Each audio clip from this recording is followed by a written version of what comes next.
नमस्कार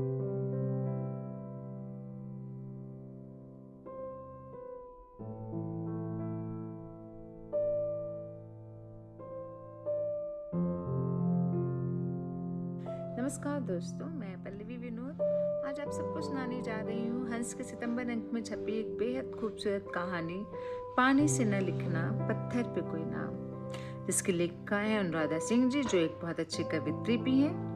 तो आइए पढ़ते हैं।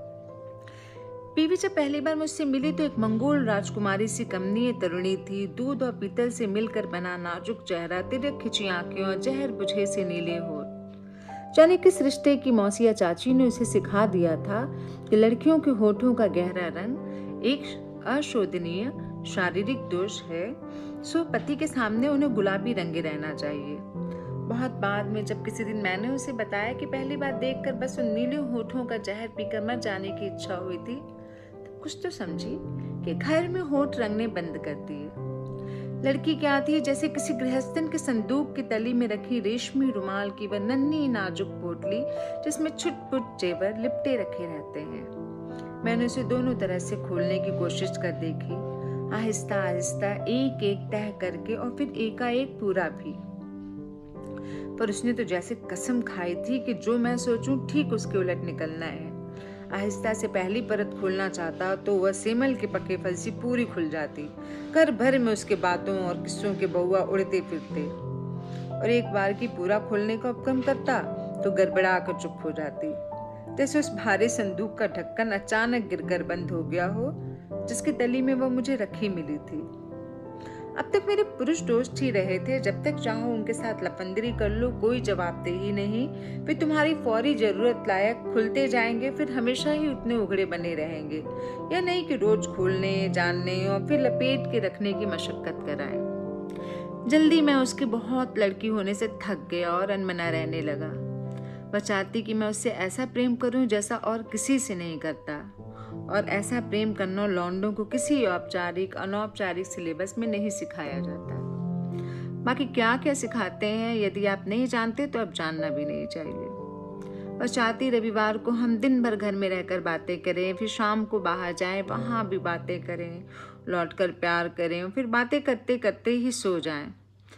इस पर उसे इंतजार करने का शगल भी था। मैं पान की दुकान तक भी जाता तो वह मेरा इंतजार करती मिलती। दरअसल भारतीय उपमहाद्वीप में लड़कियों को तो जन्म के साथ ही सिखाया जाता है कि एक पराये पुरुष को कैसे नकेल करना है। लड़कों को कोई नहीं आगाह करता कि एक दिन एक टाक भर की मुसीबत के साथ पूरी गृहस्थी करनी होगी। सबसे बड़ी मुसीबत यह थी कि वह अपनी हर इच्छा इशारे से कहती, खाने पीने तक की इच्छाएं उन्हें ना समझो।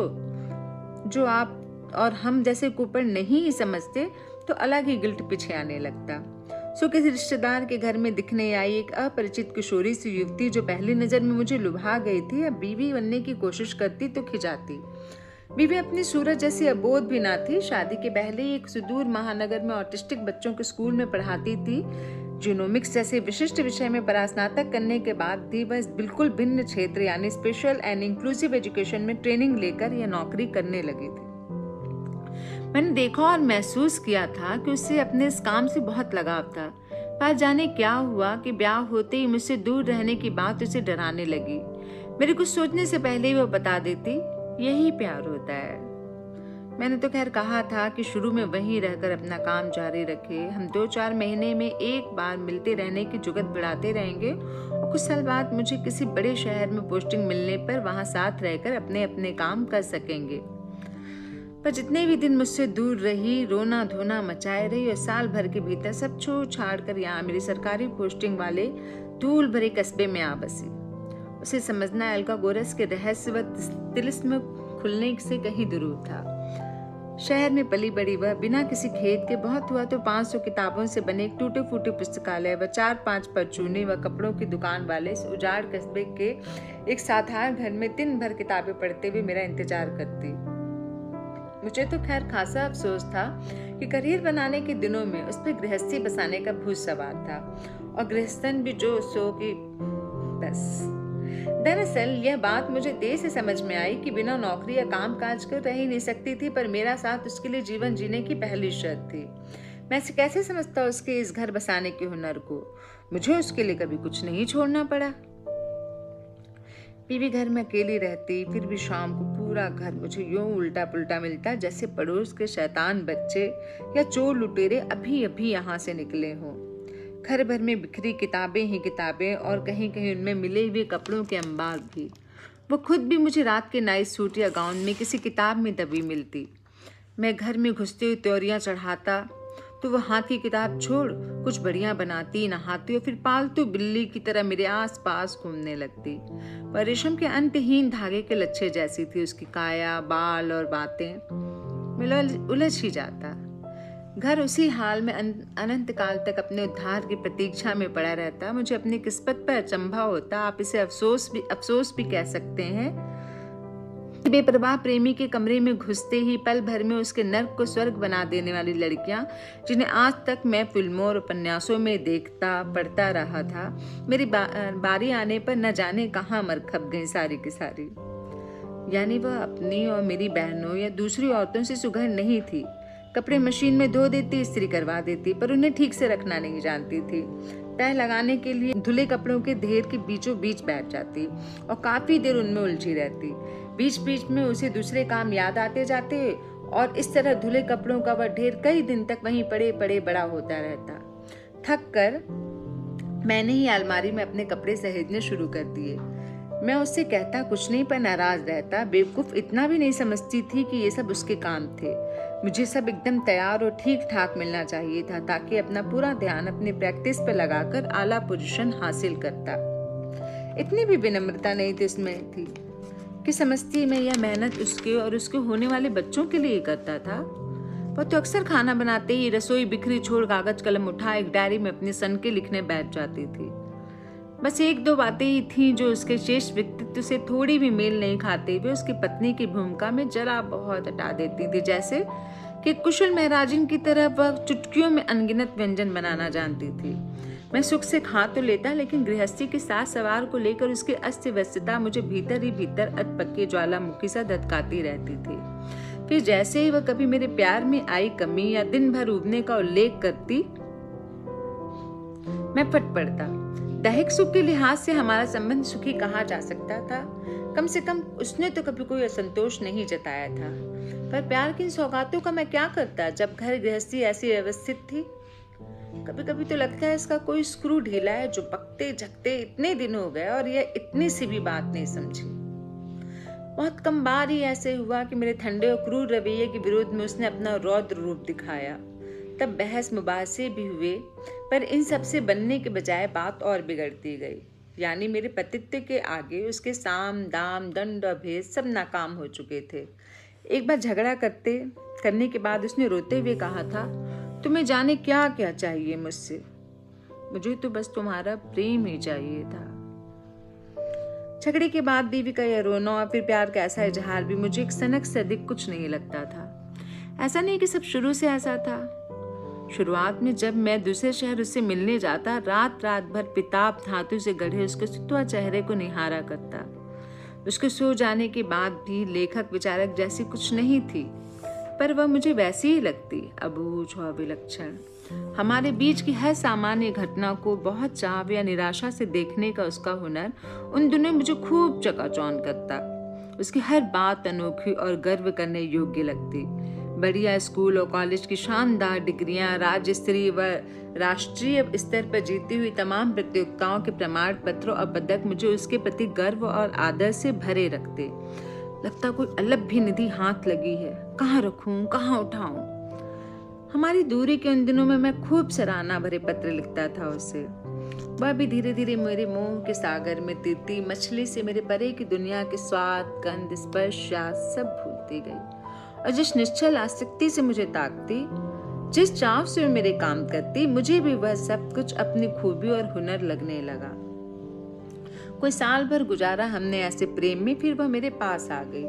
समय के साथ मेरे व्यक्तित्व पर चढ़ा रूक्षता और अनमनेपन का खोल मोटा और कड़ा होता गया। वह रोज रात आवारा पिल्ले से मेरे अंक में घुसकर सोने की, दिन में तरल कातर आंखों से मेरा चेहरा पढ़ने की, उदर और जिह्वा के रास्ते मेरा दिल जीतने की जी तोड़ कोशिश करती। मैं पत्थर बना रहता। जाने क्या तो हो गया था मुझे, जैसे मेरे भीतर दो इंसान रहने लगे थे।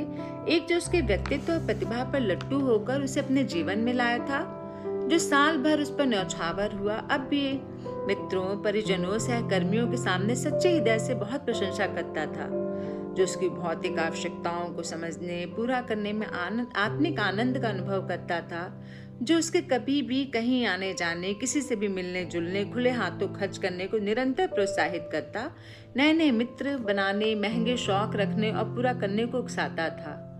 और दूसरा, जो अपने प्यार और आत्मीयता के लिए उसे तड़पता देख कर भी चिकना घड़ा ही ना बना रहता, सुख का भी अनुभव करता था। वह बार बार कहती कि मुझसे प्रेम करती है, मैं कभी नहीं कहता, बल्कि उसी समय फराक दिली से उसे कुछ बढ़िया पका कर लाने को कहता, जिसे वह मन मसोस कर मेरे अदृश्य प्रेम की अभिव्यक्ति मानते हुए ग्रहण कर लेती। जब कभी बात बिगड़ने का ही डर हो जाता तो मैं यह कहकर पीछा छुड़ा लेता कि कस्बाई आदमी हूं, यह सब बोलते हुए संकोच होता है। मेरी बार बार की शर्तता पर एक बार उसने भी पलटवार किया, तुम कस्बाई आदमियों को माँ बहनों की गाली देते संकोच नहीं होता, प्रेम की बात करते हुए होता है ना। किंतु मैं उसके गुनगुने अंतस पर साइबेरिया के हिमसा हरियाली की हर संभावना को नष्ट करता दिन रात गिरता ही रहा, और वह बिना धूप पानी के भी मेरे रूखे सूखे मन में हरी नर्म धूप सी फैलती रही। छुट्टी वाले दिन बहुधा मेरे पास आते ही मुझे आलिंगन ने भर कर चूम लेना उसने कभी नहीं छोड़ा। बहुत हताश होकर किए गए झगड़े की तुरंत बाद भी, और मैंने निरंतरता से उसके प्रेम की अभिव्यक्ति को भावुकता का दौरा करार देना नहीं छोड़ा। हालांकि यह बात सुनते ही उसकी आहत आंखों में गुलाबी लालिमा उतरते भी देखी थी, जैसे कितना दम लगाकर आंखों से खून उबल पड़ने से रोक रही हो। इस सारे समय जब वह अपने दिल के हाथों विवश होकर मुझ तक लौटती, हमारे मध्य एक प्रसंग लगातार घटता। हम दोनों जब भी कभी बाहर जाते, स्कूटर, कार या रिक्शा में, वह मेरी पीठ के अपनी तरफ वाले हिस्से पर उंगली से मेरा नाम लिखती। एक बार, कभी 2-3 बार। एक आध बार उसके इस खेल का संज्ञान लेते हुए मैंने एक संक्षिप्त कृपण मुस्कान सी कुछ उसे लौटानी चाहिए, पर वहां तो बहुत अनुराग भरी 2 आंखें थी। अचकचा कर तुरंत दूर देखने लगा। अधिकांश बार मैं उसके इस खेल से अप्रभावित रहता, उसकी उपस्थिति को पूरी तरह नकारता हुआ वह प्यार के पानी से मेरी पत्थर पीठ पर मेरा ही नाम लिखती रहती। मैं सामने सड़क और दुकानें ताकता रहता, फोन चेक करने लगता, किसी भी बात पर चिड़चिड़ाने लगता। शुरू में मैं ध्यान देता था, नाखून को पैर की तरह तराशी, मृदुता से घुमाती व अ को नीचे गोल करके डंडे से मिलाते हुए लिखती। माँ के पहले खड़ी पाई खींचती, उसे ऊपर रिस से ई की मात्रा में तब्दील कर देती, फिर ता, और फिर एक ही रेखा को लपेट कर लिखा गया भ। मुझे सिहरन होती, कभी चाहता भी हंस दूं, पर वह अच्छी बीवी पहले ही नहीं थी और सर्कस हो जाती। असंपृक्त रहना ही ठीक था। वैसे भी वह सिर्फ मस्खरी, गुस्सा, अवज्ञा या प्यार करना ही जानती थी। घर गृहस्थी की बातें या गंभीर विषयों पर चर्चाएं उसे व्यक्त करती थी। इन सब के बाद भी मैंने कभी उसके सिवाय किसी और स्त्री को आंख उठाकर नहीं देखा। वह भी यह बात जानती थी, पुरुष की रंगीन तबीयत को उसकी पत्नी से अधिक कोई नहीं समझ सकता। सो शायद इसलिए भी मेरे 7 खून माफ थे। यह अलग बात थी कि मेरे भीतर एक बहुत शातिर आत्मा का वास हो चुका था, जो उससे बाहर ही नहीं जा सकती थी। उलट उसे तड़पते रोते देख संतुष्ट होती थी, वरना क्या ही बड़ी बात थी कि किसी दिन गले लगाकर चुंबनों से ढक देता उसका चेहरा, मसला ही खत्म कर देता। इस बीच हम हैदराबाद बस चुके थे। मेरा बढ़िया चलता हुआ ऑर्थो क्लिनिक था। बीवी ने फिर स्पेशल नीड वाले बच्चों का स्कूल ज्वाइन कर लिया था। सालों बीत चुके थे, उसकी मेरे प्रति आसक्ति कम हुई थी, न मेरी उसके लिए बेहिसी। जैसे मेरे बस में ही नहीं थी यह बात। आंधी आने से बहुत पहले आकाश मटमैला हो जाता है। हवा समझती है शनै शनै अपना बेलगाम होते जाना, फिर भी अपनी गति और विध्वंस पर खुद लगाम नहीं लगा सकती। फिर विवाह के 22 वर्ष बीत गए। कुछ साल पहले हम 40 पार कर गए। हमारे दोनों बेटे स्कूल खत्म कर कॉलेज की ओर बढ़ गए। बस बीवी का यौवन वहीं ठिठका रहा, जैसे अगले किसी पड़ाव की प्रतीक्षा में हो। और कुछ भी था जो पूर्ववत था। एक दिन भर के नौकर के बावजूद घर की अस्त व्यस्तता, बीवी के साथ निरंतर चलने वाली झड़पें, मेरी गर्मा गर्मी, बेरुखी, सब कि एक दिन घर का मौसम बदलने लगा। जो पहली चीज हमारे बीच से गायब हुई थी वह थी मेरे प्यार न करने को लेकर उसकी शिकायतें, और उसके साथ ही मेरे आसपास घूम घूम कर मुझसे दिलवाए जाने की उसकी कोशिशें भी बिना आवाज उड़ गईं। मैं बहुत देर में ध्यान दे पाया इस बदलाव पर। पहले कुछ समय तो इस चिर वांछित शांति का आनंद लेता रहा। बीवी अब बहुत चुप रहती, बल्कि संतुष्ट दिखती। छोटे बेटे सीमांत के हॉस्टल जाने के बाद उसकी खाली हुई स्टडी टेबल पर देर रात तक अपने विषय से संबंधित किताबें पढ़ती रहती। अब मैं कभी कभी सोचने लगा, यदि सीमांत न जाता तो क्या अब भी रात होते ही मेरे साथ पलंग पर आ लेटती। लेकिन घर में जगह और मेजों की कमी तो पहले भी ना थी। कभी आधी रात को बिस्तर पर उसकी तरफ का हिस्सा खाली पांव से ढूंढता तो वह चुपचाप साथ आकर सो जाती। मैं उसे निश्चल लेटा देख अभ्यासवश अपनी बाहें फैला देता तो वह उस पर सिर रखकर सो जाती। मैं संबंध बनाना चाहता तो वो शांत आत्मीय भाव से सहयोग करती, फिर मेरी तरह मुझ पर पीठ फेर कर सो जाती। घर अपेक्षाकृत व्यवस्थित रहने लगा। खाना नियत समय पर, कपड़े तरतीब से वार्डरोब में हैंगरों में टंगे। फिर बहुत धीरे धीरे घर में रखी चीजों से धूल भी गायब हो गई। जिस रीति से अब तक यह सब घटा था, होना तो यह चाहिए था कि अब से जीवन की पौष की नदी सा लबालब शांत बहने लगता, पर अब मैं ही मन से कुछ अव्यवस्थित होने लगा। मेरा ध्यान गया कि भोजन पहले की तुलना में संक्षिप्त और अनुशासित हो गया है। जरूरी चीजें भर, यही तो मैं चाहता था। स्वाद पूर्ववत बना रहा, पर जाने को एक दिन मन में आया कि रसोई की आत्मा मर गई है। आप शायद समझ पा रहे होंगे, मैं इतना आत्म संशय रहित पति रहा हूँ। बहुत दिनों तक मुझे लगता रहा कि आखिर अकल ठिकाने ही आ गई इनकी। फिर एक दिन आधी रात नींद में मुझे लगा कि एक सिसकी सुनी है। मैंने आंख खोली, पर्दों के पीछे से छन कर आती चांदनी में सब स्पष्ट दिख रहा था। बीवी पीठ फेरे निश्चेष्ट सो रही थी, कमरे की हर चीज गतिहीन निष्पन्न। अचानक मैंने उचक कर झुकते हुए उसकी आंखें छू ली। इस सृष्टि भर में मनुष्य की आंखों से इतना जल निशब्द बह सकता है। उसके तकिए का वह कोना भी पूरा भीगा था। मैं पूछना तो नहीं चाहता था कि क्या हुआ, क्योंकि घूम फिर कर उसके हर संताप का उद्गम बिंदु मैं ही सिद्ध होता रहा हूँ। पर कुछ ना पूछता यह भी तो संभव ना था। सुगंधे पे हाथ रखते ही पूछ ही लिया। पूछते हुए पुराने एक आध दृश्य याद आए, जब वो मुझसे नाराज होते हुए भी मेरे ही गले लग मेरी शिकायतें करती थी और मैं पूरे प्रकरण का तिक्त स्वर में कुछ उपसंहार सा करते हुए सो जाता था। वो कुछ देर सूखे तने सी जड़ हुई बैठी रहती, फिर शायद गुड़ी मुड़ी होकर सोई रहती होगी।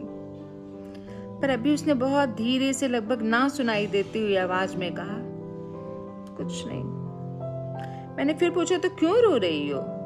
उसने स्वर को भसक संयत करते हुए कहा, सिर में दर्द हो रहा है। जैसे अंतरिक्ष का कोई बड़ा ग्रह अचानक अपनी कक्षा से दूर जा गिरे, कुछ ऐसा ही लगा मुझे। कहना चाहता था, सिर दर्द होने पे ऐसे कौन रोता है?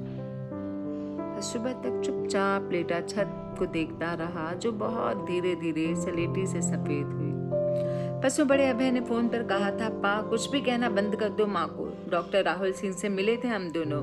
मैंने ही जिद पकड़ ली थी माँ को उन्हें दिखाने की। उन्होंने इवेल्युएट किया है, माँ एचडी का निश्चित केस है। यह पूरा जीवन ही उसके लिए संघर्ष रहा है, और अधिक दुख की बात यह है कि वह यह बात पहले से जानती है। मैं डॉक्टर हूँ, भले ही हड्डी का, लेकिन एचडी से अपरिचित नहीं। Attention deficit hyper activity disorder. कितने ही ऐसे बच्चे और वयस्क रोगी हड्डियों में चोट और फ्रैक्चर लिए आते हैं जिन्हें एचडी भी होता है। हड्डी का इलाज मैं करता हूँ, और यदि पहले से किसी काउंसलर के संपर्क में ना हो तो अक्सर डॉक्टर राहुल सिंह को रेफर भी कर देता हूँ, यहाँ के जाने माने मनोचिकित्सक। एचडी के लक्षणों को पहचानना बहुत मुश्किल नहीं। किसी एक काम या बातचीत पर ध्यान केंद्रित करने में कठिनाई, अति सक्रियता, अनियंत्रित संवेगशीलता, आवेगपूर्ण व्यवहार, विचारों और रहन सहन में अव्यवस्था व अस्त व्यस्तता। कैसे छुपाया होगा बीवी ने ये सब? या उसने कुछ नहीं छिपाया, नहीं पढ़ पाया? उसके पल पल पर लिखी उसकी अवस्था। याद आने लगा कैसे लगातार डरती थी मुझसे दूर रहने से। इतनी प्रतिभाशाली होते हुए भी अकेले रहकर अपना करियर उतना भी नहीं संवार पाई जिससे अधिक उससे बहुत कम सामर्थ्य वाले लोग कर लेते हैं। करियर के लिए बहुत अहम समय में भी मेरे साथ उस साधन विहीन कस्बे में अटकी रही। बंदर के शिशु की तरह मुझसे 2 कदम दूर जाकर दुनिया देखती और दौड़ कर मेरे अखबार में छिप जाती। उसने तो कभी कुछ नहीं छिपाया, अपना त्रासद बचपन किशोरावस्था में ही टूटा प्रगाढ़ प्रेम संबंध, रिश्ते और जीवन कुछ भी न संभाल सकने की अपनी अक्षमता। जीनोमिक्स में परास्नातक थी, सामने उज्जवल भविष्य था कि स्पेशल एंड इंक्लूसिव एजुकेशन में ट्रेनिंग लेकर विशेष क्षमता वाले उन बच्चों को पढ़ाने लगी जिन्हें हम आम बोलचाल की भाषा में मानसिक विकलांग कहते हैं। शुरू में एक बार कारण पूछा था मैंने, तो बोली, मुझे लगता है मैं अधूरेपन को संपूर्णता से कहीं बेहतर समझ सकती हूँ। मैंने लाड में कहा था, हाँ मुझे भी लगता है तुम्हारे कुछ स्क्रू ढीले हैं। वो खूब हंसी, आंखें छलकने लगी। इतना मुझे कभी कभी अचरज होता था कि क्यों यह दिन भर अकारण उलझी और व्यस्त रहती है। हर काम आधा छोड़ दूसरा शुरू करती जाती है। शाम होते होते चिड़चिड़ी हो जाती है, जैसे मेले में देर से खोया बच्चा दिग्भ्रमित थका हारा। पर मैं पहचान न पाया। प्रेमिका एक डॉक्टर के रिश्ते से भी उसे देखना गवारा ना हुआ, बस पति ही बना रहा। इस बार छुट्टियों में वह घर आया तो उसे कहीं बाहर साथ ले तो गया था। मुझे लगा खरीदारी कर रहे हैं माँ बेटा, पर यह तो साइकियाट्रिस्ट और काउंसलर का मामला था। कैसे सोचा होगा 20 साल के अभय ने यह सब, और अब मुझसे अनुनय कर रहा है। मैं कसाई हूँ क्या? क्या नहीं जानता कि मैं उसके लिए कुछ भी कर सकता हूँ? कौन जानता है, कौन जान सकता था?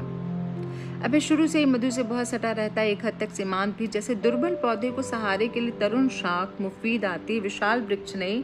दोनों के किशोर होने के साथ ही मधु भावनात्मक संबल के लिए बहुत सीमा तक उन पर निर्भर रहने लगी, विशेषकर अभय पर, जो अपनी उम्र के बच्चों से कहीं अधिक परिपक्व और संवेदनशील था। मैं और भी निश्चिंत हो अपने करियर में रम गया। बीवी की देख रेख में दोनों बच्चे बहुत अनुशासित व मेधावी निकले, शालीन व सौम्य। आज सोच रहा हूँ कि अपनी माँ के व्यक्तित्व के सरोवर में दिखते मुख उसके ही जल में उपजे 2 सरसिस थे। बीवी को यह समस्या ना होती तो ऐसी ही तो है, परिपक्व, उदार, विनम्र। सुबह मेरा कई और नए बदलावों पर ध्यान गया। मसलन वह बातचीत में मुझे संबोधित नहीं कर रही थी, जैसे सीधे मुझसे कहने के लिए कोई बात ही नहीं है उसके पास। मैं जो बोल रहा था बस उसे चुपचाप सुन रही थी, या नहीं सुन रही थी, या जैसे मैं वहां था ही नहीं, या जैसे वह और रुक ना सकी थी। सब काम कुछ अधिक सावधानी से अपेक्षाकृत ठीक ठाक निपटाती रही। फिर सुंदर तैयार हुई अपने संस्थान के लिए निकल गई। अपना फोन भूलवश छोड़ गई। ऑफ स्क्रीन पर उसके संस्थान प्रमुख मिस्टर शास्त्री का संदेश चमक रहा है। घर में सब ठीक है ना मधु? 5 दिन से कोई खबर नहीं। बीवी अचानक अब तक खुले छोटे दरवाजे से भीतर लौटती है। कंधे से नीचे तक बाल हुआ करते थे, जाने कब कान तक छंटवा लिए हैं। प्यारी लग रही है, पर बताया नहीं इसने इस बार। मैं अभी शायद व्यस्त रहा। एक संक्षिप्त मुस्कान है चेहरे पर, सौजन्यतापूर्ण। फोन देखते हुए फिर बाहर निकल गई है। मैं चाहता हूँ वो कुछ कहे, लड़े, चीखे, उलाना दे, प्यार, पछतावा, ग्लानि नहीं चाहिए। डिजर्व भी कौन करता है? क्या करूँ? वो औरत बिल्कुल वही औरत चाहिए वापस, उतनी ही पागल, उतनी ही प्रेमिल, उतनी ही उजली। रात के खाने में फिर ब्रोकली सूप, किनुआ है। मैंने ध्यान दिया, पहले से तनवंगी बीवी और कृशकाय हो गई है। जो चाहता है पूछूं, खाना बनाना क्यों बंद कर दिया? वो खाते हुए भी शायद मुस्कुरा रही है, सलज्ज। शायद भीतर एक और संवाद चल रहा है, अधिक अर्थवान, अधिक स्नेहिल, अधिक रम्य। मधु कल सुबह हम ऊटी चले, बस हम दोनों। मैं ड्राइव करूंगा। वो चौंकती है, जैसे कहीं एक बातचीत क्षण भर को रुकी हो, और फिर राजी है, फिर मुस्कुराती है। ठीक है। सीधी उतरान है, गाड़ी दोनों ब्रेक पर टिकी हुई है। सामने एक बहुत बड़ा रेवड़ गुजर रहा है।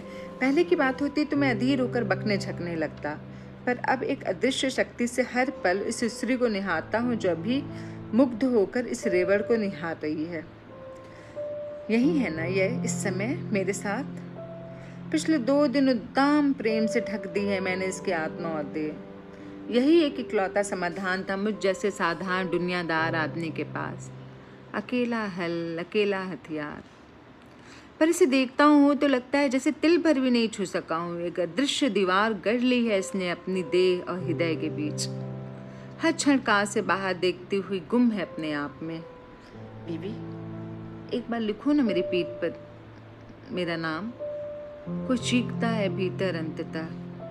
वो और तल्लीन होकर रेवड़ को देख रही, जैसे भेड़ बकरियों को गिन रही हो। यही है या अपने भीतर किसी और से प्रेम करती हुई?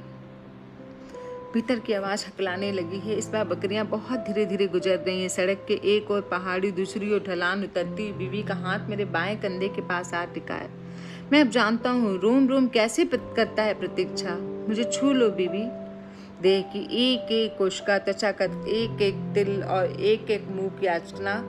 एक बार, बस एक बार लिख दो मेरा नाम मेरी पीठ पर। 22 साल। बीवी रोज कहती थी बस एक बार कहो मुझसे प्यार करते हो। मैंने क्या बहने लगा है आंखों से, बहुत गर्म। प्यास से अधिक पछतावा हो तो आंखों से भी आंसू नहीं लावा बहता है।